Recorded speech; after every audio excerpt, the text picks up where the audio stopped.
What up guys, I'm Kazim Rizvi, exercise expert, back again here today to help you create your own resistance training routine using a method called periodization and specificity.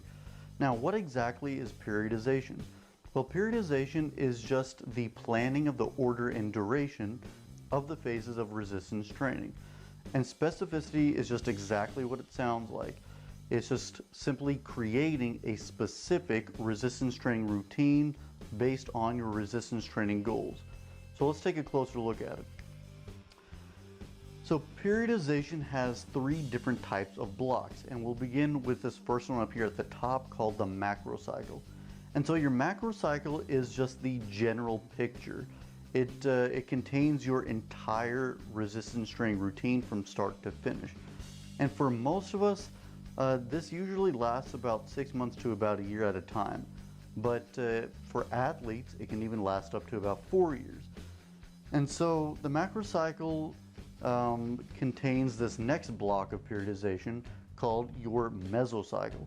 And so your mesocycle is very unique because they are the blocks that allow you to lengthen or shorten a specific phase of resistance training based on whatever your goal might be. So if I want to focus on developing muscle mass and get bigger, I would have to focus a lot longer on the second phase of resistance training. And how do I lengthen that phase? Well, I lengthen mesocycle 2. And that's just basically how that works.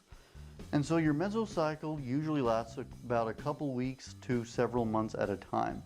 And it contains this final block of periodization called your microcycle. And so your microcycle is just essentially your daily or weekly workout routine. And so altogether, again, your macrocycle, which lasts about 6 months to about a year at a time, is made up of the mesocycles, which usually lasts a couple weeks to several months at a time, which is made up of the microcycle, which is your daily to weekly resistance training routines.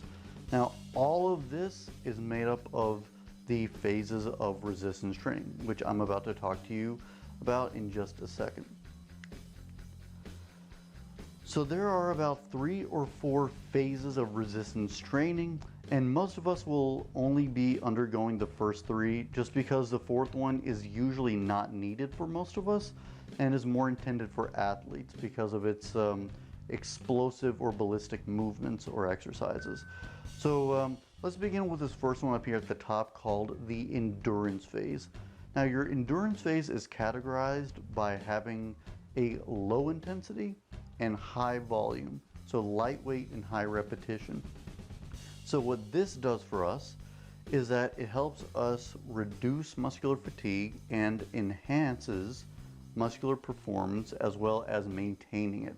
And so how does this happen? Well, when you undergo your endurance phase, your muscles chronically adapt by undergoing angiogenesis, which is the development of new blood vessels in and around your muscles. And so the reason why this is good is because your muscles can then uptake more oxygen. And at the same time, the endurance phase also allows you to develop more mitochondria, which is good because it can allow you to utilize more energy. So what you're getting out of this phase is the uptake of more oxygen and the utilization of more energy. And as a result, you are improving and maintaining your muscular performance and allowing yourself to move into the second phase called hypertrophy. And so hypertrophy is categorized by having a moderate intensity and moderate volume, so medium weight and medium rep range. And what this does for us is it allows us to develop more muscle mass or get bigger. So hypertrophy literally means muscular enlargement, and that's due to the increase in muscle fiber number and size. And so the other cool thing that hypertrophy allows us to do is it allows us to strengthen our bones. And this can be very beneficial for those who have certain bone conditions such as osteoporosis. And the way this works is By undergoing hypertrophy, your bones chronically adapt because the intensity and volume allows your body to stimulate your parathyroid hormones to secrete calcitonin to uptake the excess calcium and store it into your bones. And as a result, you also have stronger bones. And so once your muscles and bones become larger and strengthened, you are able to move into the third phase called your strength training phase. And so this phase is categorized by having a high intensity and a low volume, so heavy weight and low repetitions. And so what this does for you is it helps you enhance your power output by allowing your muscles and joints to develop a higher torque or force generation. And the fourth phase, which is plyometrics, is just basically a supplementation to the strength training. It basically does the same thing by allowing your joints and muscles to develop a higher torque or force generation. But again, that's more intended for athletes. But I do still recommend that you do some of the basic plyometric exercises to help further enhance your performance. Now, there are three different types of periodizations, each having their own unique cyclical or repeating patterns. So let's take a closer look at them. So this first type of periodization is what we call the linear periodization. And it's called linear because, as you can see, there is just this constant increase in intensity and a constant decrease in volume. And so this is best for those who are starting or restarting their resistance training routine, because there really is just no variability within the pattern. Now, the second type of periodization is what we call the wave or reverse linear periodization, because as you can see, it starts off as a linear pattern, but then you continue and finish in reverse order. So that's why it's called a wave or reverse linear periodization. And so this is good for those who are starting or restarting their resistance training routine, but it is also beneficial for those who are advancing into the intermediate level of resistance training, because now you have a little bit more variability. Now, this third type of periodization is what we call the undulating periodization. And so it's called undulating because, as you can see, there is this up, up, up, up, down, up, up, up, up, down, up, up, up, up, down type of fashion going on, right? And that's literally what undulating means. It means an up and down motion, or an up and down pattern of something. And so this is best for those who are further advancing in their resistance training routine, such as athletes, because there is a lot of variability going on here.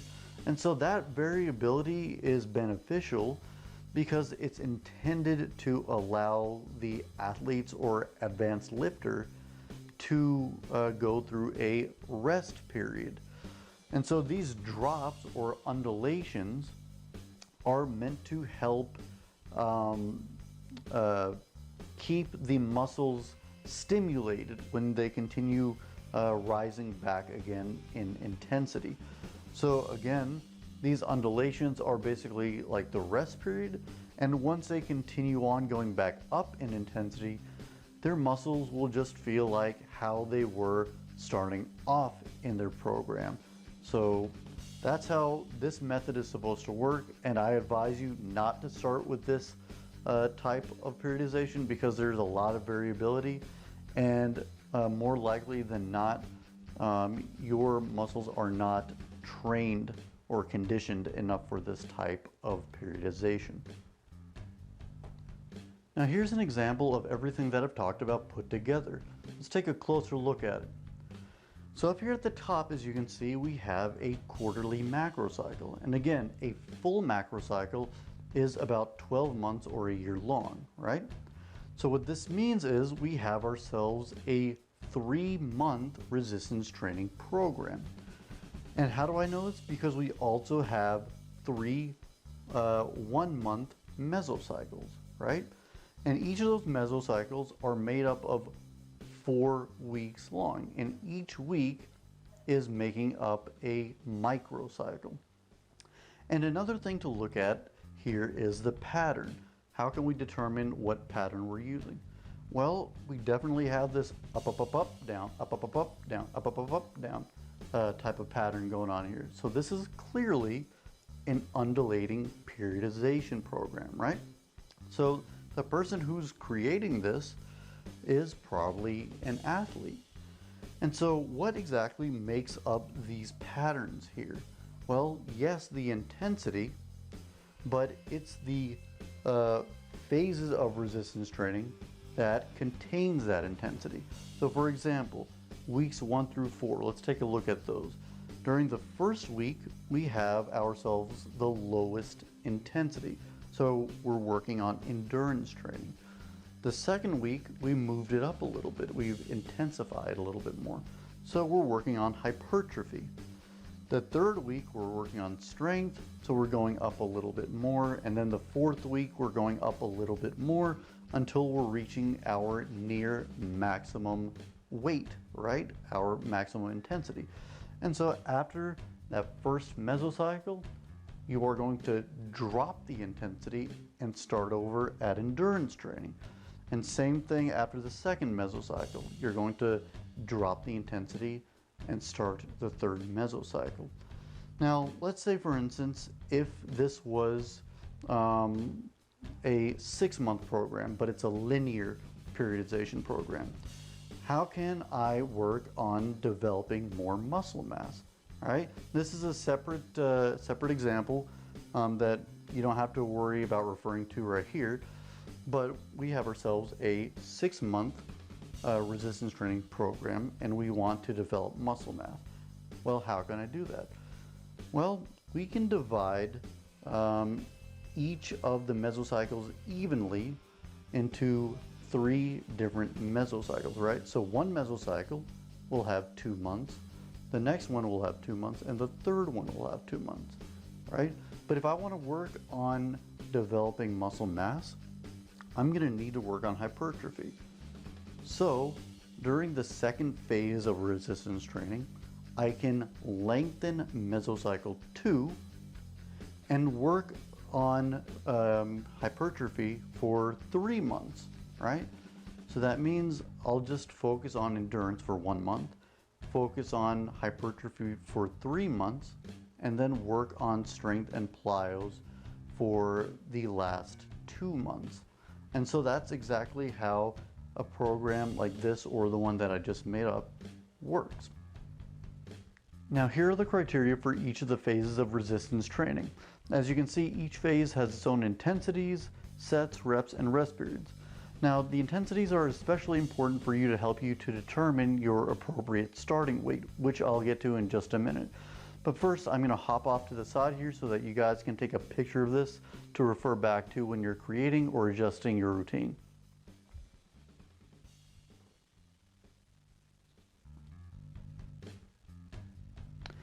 Now, how do you find the appropriate starting weight? Let's find out. So the first thing you got to do is find your 1RM, or the maximum weight that you can lift in 1 repetition. Now to do that, you're going to utilize the bench press, the bench pull, or the low row, and the leg press.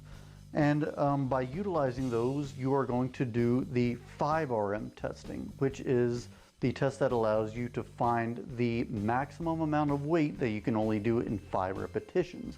All right, so once you find that weight, you're going to take that number of weight, you're going to divide it by 0.87, and then you're going to get your estimated maximum weight or maximum intensity. And so that 0.87 just basically means that this weight that you're lifting or that you lifted is 87% of your maximum weight or intensity. So once you do the weight that you found divided by 0.87, you're going to get your 1RM or your estimated maximum weight. And then once you find that estimated maximum weight, you're going to come down here and then you're going to find your appropriate weight.